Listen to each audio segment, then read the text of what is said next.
평생 남을 챙기며 살았는데 딱 한 번 나를 챙겼더니 이기적이라는 말을 들었어요. 억울하죠. 화도 나죠. 근데 이상하게 그 말에 반박을 못하겠는 거예요. 내가 진짜 이기적인 건지 아니면 내가 너무 오래 없는 사람으로 살아온 건지. 오늘은 그 이야기를 하려고 해요. 평생 남을 챙기며 살다가 처음으로 자신을 챙겼을 때 어떤 일이 생기는지요. 세 분의 이야기예요. 듣다 보면 불편하실 수도 있어요. 그런데 끝까지 들으시면 노후를 보내는 방식이 조금 달라질 거예요. 강 여사님 이야기부터 시작할게요. 64이에요. 결혼한 지 38년이 됐어요. 어릴 때 그림 그리는 걸 좋아했어요. 색연필로 이것저것 그리는 게 즐거웠어요. 그런데 결혼하고 나서 그 기억이 사라졌어요. 아이들 키우고 살림하고 남편 뒷바라지하면서 강 여사님 자신이 뭘 좋아하는지 생각할 겨를이 없었거든요. 그렇게 38년이 지났어요. 자식들이 다 크고 집을 떠났어요. 남편도 퇴직했어요. 집이 조용해졌어요. 그때서야 강 여사님이 처음으로 이런 생각을 했대요. 나는 뭘 좋아했더라. 그 질문이 낯설었대요. 38년 동안 한 번도 해본 적이 없는 질문이었거든요. 한참을 생각하다가 떠올랐어요. 그림이요. 어릴 때 색연필로 그리던 그 기억이요. 동네 문화센터에 수채화 수업이 있었어요. 일주일에 2번, 오후 2시간짜리였어요. 강 여사님이 등록했어요. 가족한테 말했어요. 이제 나도 하고 싶은 거 좀 해야겠다고요. 남편이 뭐라고 했는지 아세요? 밥은 어떻게 하려고? 강 여사님이 밥을 못한 게 아니에요. 수업이 끝나고 집에 오면 충분히 저녁을 차릴 수 있는 시간이었어요. 근데 남편 머릿속에서 제일 먼저 나온 게 그거였어요. 강 여사님이 뭘 시작하려는지, 뭘 원하는지가 아니라 오늘 저녁밥이요. 큰아들도 한마디 했어요. 엄마, 요즘 좀 이기적으로 변한 것 같아.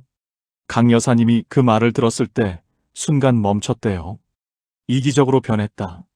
38년 동안 가족을 위해서 살아왔어요. 맛있는 게 생기면 자식들 먼저 먹였어요. 옷이 낡아도 자식들 옷부터 샀어요. 아프면 참았어요. 하고 싶은 게 생겨도 가족이 먼저였어요. 강 여사님 자신이 뭘 좋아하는지, 뭘 하고 싶은지 생각해 본 적이 없었어요. 생각할 겨를이 없었거든요. 그렇게 38년이 지났어요. 근데 수채화 수업 하나 등록했더니 이기적이라는 말이 나온 거예요. 강 여사님이 그날 밤 혼자 앉아서 오래 생각했대요. 내가 진짜 이기적인 걸까? 내가 원하는 걸 하나 시작했는데 이기적이라는 말이 나온다면 그건 내가 잘못한 걸까? 아니면 이 가족이 나를 너무 당연하게 여겨온 걸까? 그 생각이 밤새 머릿속을 맴돌았대요. 38년이었어요. 38년 동안 단 한 번도 내가 하고 싶은 걸 먼저 한 적이 없었는데 딱 한 번 수채화 수업 하나 등록했을 뿐인데 그게 이기적인 거라면 그동안 내 삶은 뭐였을까? 강 여사님이 수업을 그만두지 않았어요. 그만둬야 하나 생각도 했어요. 근데 그만두면 그 다음엔 뭐가 남나 싶었어요. 또 38년처럼 살다가 또 다른 38년이 지나는 거 아닌가 싶었어요. 이제 64인데 앞으로 남은 시간도 이렇게 살다 가야 하나 싶었어요. 그 생각이 강 여사님을 버티게 했어요. 처음 몇 주는 쉽지 않았어요. 수업 시간 내내는 즐거웠어요. 붓에 물을 묻히고 종이 위에 색을 올리는 그 시간이 좋았어요. 38년 만에 처음 느끼는 감각이었어요. 뭔가 내가 하고 싶어서 하는 일을 하는 느낌이요. 선생님이 이렇게 해보세요. 저렇게 해보세요 하면 따라 해보는 게 좋았어요. 틀려도 괜찮고 못 그려도 괜찮은 시간이었어요. 근데 수업이 끝나고 집으로 돌아오는 버스 안에서 달라졌어요. 집 근처에 가까워질수록 무거워지는 거예요. 뭔가 잘못한 사람처럼요. 가족한테 눈치가 보이는 거예요. 집에 들어서면서 빨리 저녁 차려야겠다는 생각이 드는 거예요. 즐거웠던 2시간을 얼른 지워버리고 싶은 것처럼요. 그런데도 계속 나갔어요. 한 달쯤 지났을 때였어요. 수업에서 꽃을 그렸어요. 처음으로 뭔가 그럴싸하게 나왔어요. 강 여사님이 스스로 봐도 꽤 잘 그린 것 같았어요. 집에 돌아와서 남편한테 보여줬어요. 남편이 보더니 이렇게 했어요. 그 한마디였어요. 관심 없다는 뜻이었어요. 강 여사님이 그림을 도로 가방에 넣었대요. 서운했지만 말하지 않았어요. 원래 이런 사람이니까 하고 넘겼어요. 그러면서도 계속 나갔어요. 어느 날부터 조금씩 달라지는 게 느껴졌어요. 수업 끝나고 집에 돌아오는 길에 발이 가벼웠어요. 38년 만에 처음 느끼는 감각이었어요. 내가 하고 싶어서 한 일을 하고 돌아오는 발의 가벼움이요. 버스 창밖을 보는데 바깥 풍경이 달리 보이는 거예요. 집에 돌아와서 저녁을 차리는데 손이 달랐어요. 억지로 차리는 느낌이 아니었어요. 내가 즐거운 걸 하고 왔으니까 이것도 할 수 있겠다 싶은 느낌이었어요. 밥맛도 달랐대요. 같은 된장찌개인데 이날은 맛있게 끓여진 것 같았대요. 2달쯤 지났을 때 남편이 조용히 물어봤어요. 수업 어때? 재밌어? 강 여사님이 그 말을 듣는 순간 눈물이 날 뻔했대요. 처음으로 남편이 강 여사님의 이야기를 먼저 물어본 날이었어요. 밥이 어떻냐가 아니라 강 여사님이 즐거운지를요. 꽃 그림 보여줬을 때 응 한마디 하던 사람이 이제 먼저 물어보는 거예요. 그때 강 여사님이 이걸 깨달았대요. 달라진 건 남편이 아니에요. 강 여사님 자신이 달라진 거예요. 뭔가 자기 것이 생긴 사람의 표정이 달라지거든요. 눈빛이 달라지거든요. 말하는 방식이 달라지거든요. 가족들이 그걸 느낀 거예요. 수채화를 잘 그리게 됐기 때문이 아니에요. 강 여사님이 처음으로 자기 자신을 챙기기 시작했기 때문이에요. 지금도 강 여사님은 일주일에 2번 수업에 나가요. 큰아들이 이제는 이기적이라는 말을 안 해요. 가끔 엄마 그림 보여달라고 한대요. 남편도 가끔 강 여사님이 그린 그림을 보면서 이거 잘 그렸네 한마디 한대요. 38년 동안 한 번도 없었던 일이에요. 정약용 선생님이 성기호설에서 말씀하셨어요. 사람에게는 본래 선을 좋아하고 악을 싫어하는 마음이 있다고요. 그 마음이 바깥을 향하기 전에 먼저 자기 자신 안에서 바로 세워져야 한다고 하셨어요. 자기 자신을 귀하게 여기는 것이 선함의 출발이라고요. 강 여사님이 수채화를 시작한 것, 이기적인 게 아니었어요. 38년 만에 처음으로 자기 자신을 바로 세우기 시작한 거예요. 그런데 이런 생각이 드실 수 있어요. 강 여사님은 그림이라도 기억이 났지. 나는 뭘 좋아하는지조차 모르겠다고요. 수십 년을 살다 보면 내가 뭘 좋아하는지 기억조차 안 나는 경우가 많아요. 이 선생님 이야기를 들으시면 조금 달라질 거예요. 66이에요. 30살부터 시작해서 62에 퇴직하기까지 32년을 일했어요. 가족을 위해서였어요. 아이들 학비, 집장만, 노후 준비. 자신을 위해 뭔가를 해본 적이 없었어요. 하고 싶은 게 뭔지 생각해 본 적도 없었어요. 생각하면 뭔가 죄스러운 것 같았거든요. 지금 내가 즐길 때가 아니라는 생각이요. 퇴직하던 날 가방을 내려놓으면서 처음으로 이런 생각이 들었대요. 이제 뭘 하지? 32년 동안 회사가 시간을 채워줬거든요. 근데 이제 그게 없어진 거예요. 아침에 눈을 뜨는데 가야 할 곳이 없는 거예요. 해야 할 일이 없는 거예요. 그 막막함이 생각보다 컸대요. 퇴직하고 처음 한 달은 그냥 집에 있었어요. TV 보고, 낮잠 자고, 밥 먹고. 아내가 뭔가 하라고 해도 귀찮았어요. 어디 가자고 해도 시큰둥했어요. 그냥 아무것도 하기 싫은 거예요. 근데 2달쯤 지나니까 이상해지기 시작했대요. 자꾸 예민해지는 거예요. 작은 일에 짜증이 나고, 아내한테 쓸데없이 날이 서고, 밥을 먹어도 맛이 없는 것 같고, 몸은 쉬고 있는데 마음이 자꾸 불편한 거예요. 그때 이 선생님이 깨달았대요. 내가 뭘 좋아하는지 모른다는 걸요. 32년 동안 회사가 시간을 다 채워줬으니까 내가 뭘 원하는지 한 번도 생각해 본 적이 없었던 거예요. 뭘 좋아하는지 모르는데 어떻게 시작하냐고요. 이 선생님도 몰랐어요. 그래서 이 선생님이 선택한 게 뭔지 아세요? 일단 나갔어요. 아내한테 말했어요. 나 혼자 여행 좀 다녀올게. 아내가 뭐라고 했는지 아세요? 갑자기 왜요? 자식들도 황당해했어요. 아버지가 혼자 여행을 간다는 게 이해가 안 된다는 표정이었어요. 집에서 쉬면 되지. 왜 혼자 굳이 여행을 가냐는 거였어요. 이 선생님이 간 곳은 경주였어요. 멀지도 않아요. 기차 타고 2시간 반이면 가는 곳이에요. 근데 평생 혼자 어딜 가본 적이 없었어요. 가족 여행은 있었어요. 회사 워크숍도 있었어요. 근데 혼자 내가 가고 싶어서 가는 여행은 처음이었어요. 3박 4일이었어요. 첫날은 어색했어요. 식당에서 혼자 밥을 시키는데 어색했어요. 옆에 아무도 없으니까 어디를 봐야 할지 몰랐어요. 관광지를 혼자 걷는데 이상한 것 같았어요. 다들 둘이나 셋이서 오는데 나만 혼자인 것 같았어요. 괜히 왔나 싶기도 했어요. 근데 둘째 날 새벽이었어요. 잠이 일찍 깨서 불국사에 갔어요. 관광객이 아직 없는 시간이었어요. 거기서 혼자 앉아 있었어요. 아무도 없었어요. 아무것도 해야 할 일이 없었어요. 챙겨야 할 사람도 없었어요. 그냥 앉아 있었어요. 얼마나 지났는지 몰라요. 근데 그 시간에 뭔가 알게 됐대요. 내가 지금 이 순간 편안하다는 걸요. 32년 동안 한 번도 느껴보지 못한 감각이었대요. 아무것도 하지 않아도 되는데, 아무도 기다리지 않는데, 그런데도 죄스럽지 않은 느낌이요. 그게 좋더래요. 아무것도 안 하고 그냥 앉아 있는 게 좋더래요. 경주 돌담길 천천히 걷는 게 좋더래요. 혼자 밥 먹는 게 처음엔 어색했는데 이틀째부터는 오히려 편하더래요. 아무 말 안 해도 되니까요. 빨리 먹어야 한다는 부담도 없고 뭘 먹겠냐고 물어봐야 할 사람도 없고 그냥 내가 먹고 싶은 걸 먹으면 되는 거예요. 32년 동안 뭘 좋아하는지 몰랐는데 혼자 3박 4일 있어 보니까 조금씩 보이기 시작한 거예요. 나는 조용한 걸 좋아하는 사람이구나. 빠르게 움직이는 것보다 천천히 걷는 게 좋은 사람이구나. 혼자 있는 시간이 불편한 게 아니라 오히려 편안한 사람이구나. 32년 동안 몰랐던 자기 자신이 그제야 조금 보이기 시작한 거예요. 집에 돌아왔을 때 아내가 먼저 알아봤대요.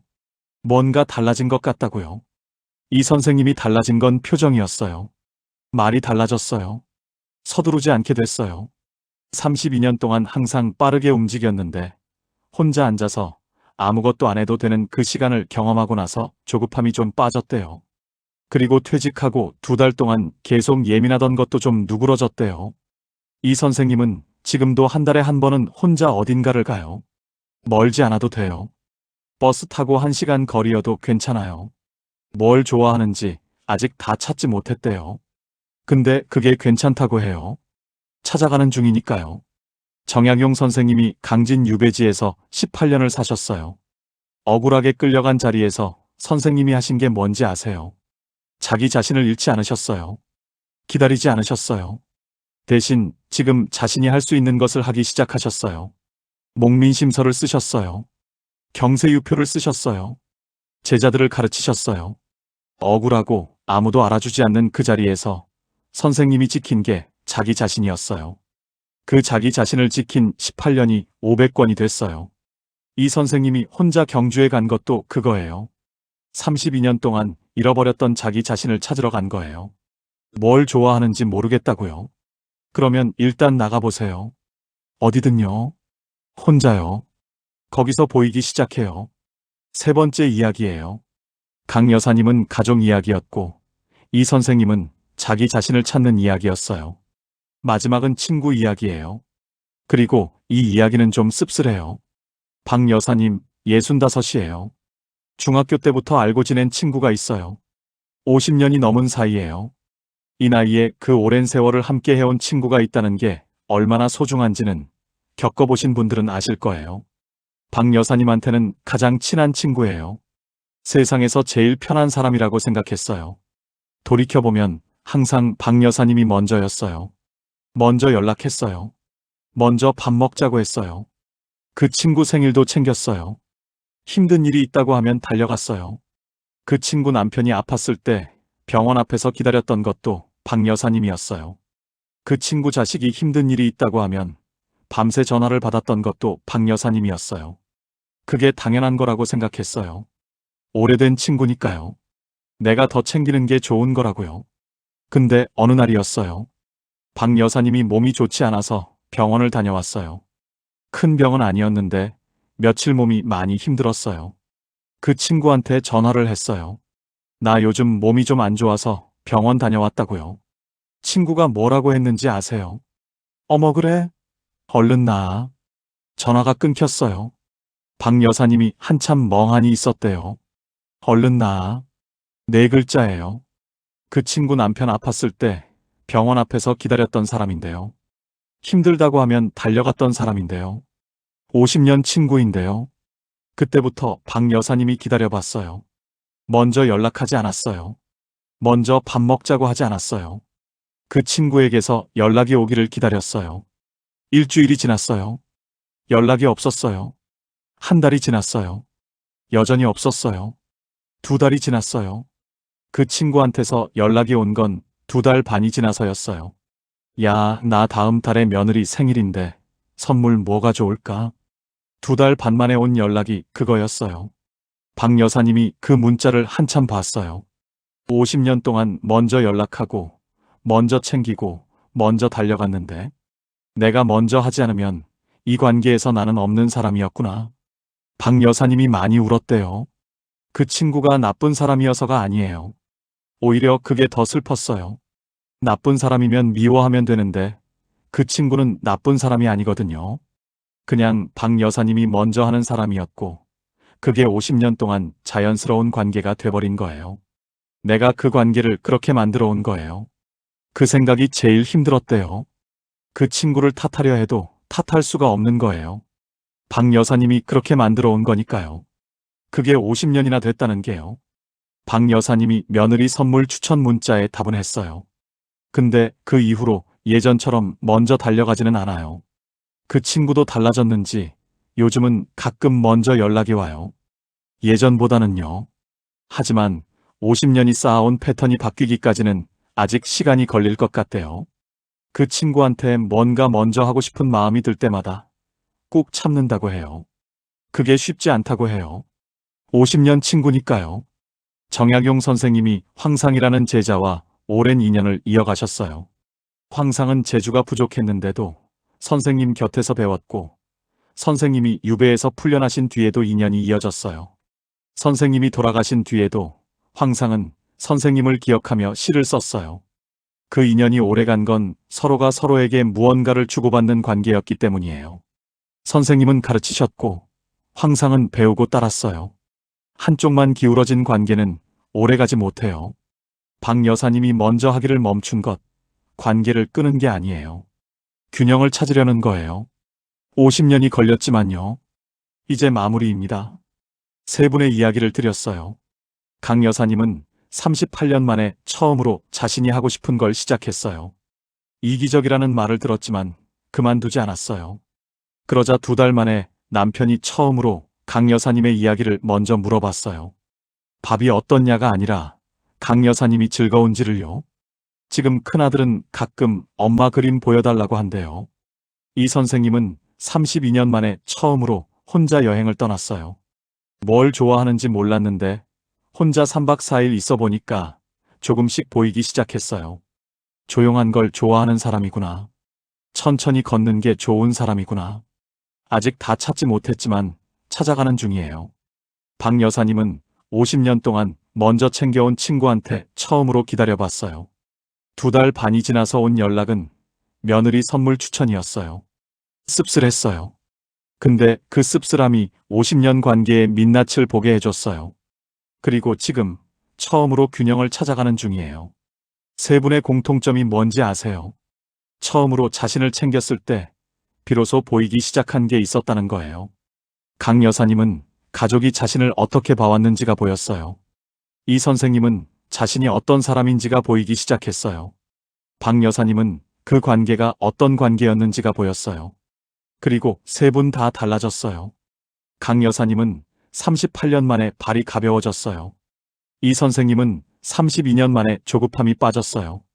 박 여사님은 씁쓸했지만 50년 만에 처음으로 자신이 원하는 방식으로 관계를 다시 세우기 시작했어요. 왜 이렇게 됐을까요? 내가 나를 어떻게 대하는지를 보고 주변도 나를 어떻게 대할지 배워요. 내가 나를 마지막으로 생각하면 주변도 나를 마지막으로 생각해요. 내가 나를 귀하게 여기기 시작하면 주변도 달라지기 시작해요. 정약용 선생님이 성기호설에서 말씀하셨어요. 사람에게는 본래 선을 좋아하고 악을 싫어하는 마음이 있다고요. 그 마음이 바깥을 향하기 전에 먼저 자기 자신 안에서 바로 세워져야 한다고 하셨어요. 자기 자신을 귀하게 여기는 것이 선함의 출발이라고요. 선생님이 유배지에서 자기 자신을 잃지 않으셨기 때문에 저서 500권이 나왔어요. 억울한 상황에서도 아무도 알아주지 않는 곳에서도 자기 자신을 지키셨어요. 그게 선생님을 역사에 남게 한 거예요. 평생 남을 챙겨온 삶, 잘못이 아니에요. 그 마음이 진심이었다는 거 알아요. 그런데 이제는 나도 챙기세요. 그게 이기적인 게 아니에요. 자신을 바로 세우는 거예요. 그래야 노후가 가벼워져요. 그래야 주변이 달라지기 시작해요. 그래야 매일이 조금씩 달라져요. 작은 것 하나예요. 딱 하나만 바꾸면 돼요. 지금 이 순간 나를 위해 하고 싶은 게 떠오르신 게 있으세요? 그거 하세요. 오늘부터요. 오늘 이 이야기가 조금이라도 마음에 남으셨다면 구독과 좋아요 부탁드려요. 여러분과 함께 이런 이야기를 나눌 수 있어서 은빈 문장과는 늘 감사해요. 다음에 또 뵐게요. 오늘도 고맙습니다.